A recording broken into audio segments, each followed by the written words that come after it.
We want to talk about the servant that buried his talent. We see this in the parable of the talents in Matthew 25. Who is that? Who is that servant?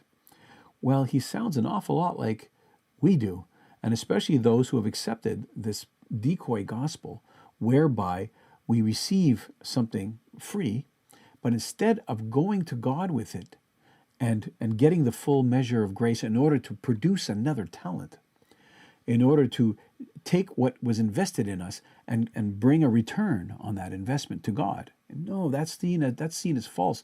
That's seen as works related. Instead, what we do is we bury the talent and claim to be saved right and righteous. And over time, that buried talent will cause us to become holy. In Matthew 25:25, it says, I was afraid and went and hid your talent in the earth. You see, I was afraid. Now, what are you afraid of? I've talked to so many believers, and they will not let go of that initial grace. They think that initial grace, that talent, or the first talent, is everything, is their life. As really, they'll never get another talent by doing that.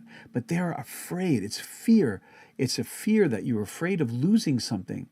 You're afraid that God's going to lose track of you or something. You're afraid. And that fear causes you to bury your talent instead of going to God with faith and faithfulness, trusting in the Lord, that you will get the full measure of grace and therefore be able to advance in the master's service. And another thing, it says you should have at least given it to the money changers. What does that mean? If we can't move into holiness, then we should at least remain righteous. We should at least get interest on the initial deposit. In other words, don't go back and be fearful and do what's unrighteous before God so that God is not pleased with us. Instead, take that talent, don't bury it, use it.